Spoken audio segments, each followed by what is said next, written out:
À Megève, le premier SIAM, Salon international de décoration d'intérieur et d'architecture de montagne, accorde une place de choix au jardin, de quoi faire une bonne récolte d'idées et avoir la main verte.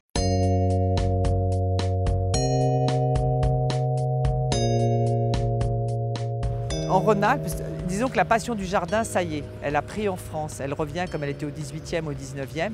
De nouveau, il y a une passion de jardin qui est en train de renaître. Et de nouveau, il y a des gens qui s'investissent dans leur jardin et qui sont en train de créer des jardins remarquables en Rhône-Alpes, alors qu'il y a quelques années en arrière, tous les jardins remarquables se trouvaient, je dirais, en Normandie le plus, et dans toute la partie nord de la France. Les gens mettraient autre chose que du géranium en balconnière, mais pour mettre autre chose que le géranium en balconnière, il faut avoir idée de ce qu'on peut mettre d'autre. Et en fin de compte, c'est par la séduction, en présentant aux passionnés de jardin et autres, on les convainc, en voyant ce qu'il y a, qu'on peut faire autre chose. Et en plus, on peut faire des jardins beaucoup plus pérennes. Le géranium à la balconnière, il faut le rentrer tous les hivers, le ressortir au printemps. Alors que là, on peut faire des très belles jardinières avec des choses qui pourront rester même dehors.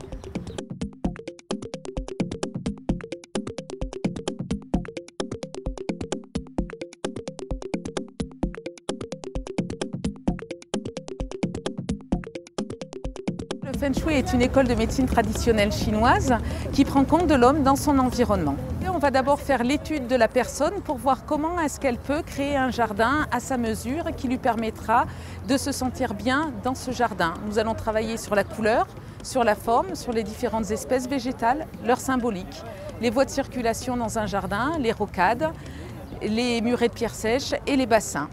Le but étant en fait de créer des émotions aux personnes qui déambulent dans le jardin, parce qu'une émotion finalement c'est déjà un soin.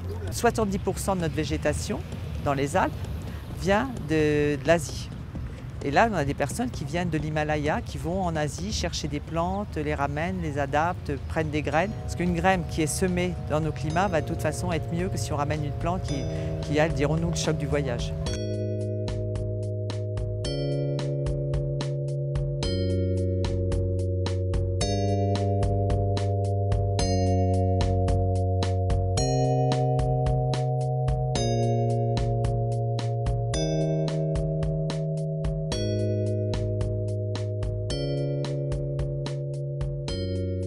Dans ces pots, avec ces plants de tomates, on a mis un basilic et un œillet d'Inde.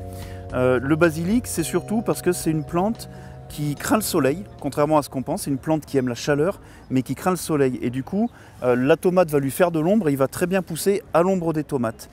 Et puis, l'œillet d'Inde, il a une fonction décorative, il a aussi une fonction répulsive. Il va repousser certains insectes par son odeur. Mais bon, pour être très honnête, ça marche autour de l'œillet d'Inde. Quand la tomate va faire 2 mètres de haut, ça ne marche plus.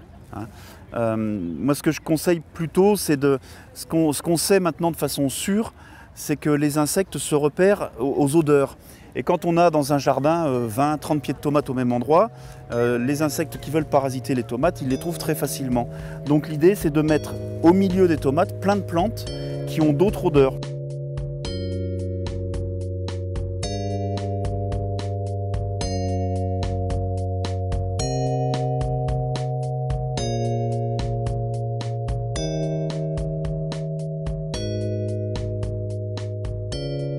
Le jardin, c'est une vraie thérapie. Si on veut se vider la tête, si on va 1 heure au jardin, même désherbé, on ressort ressourcé. Ça, moi, j'ai aucun doute.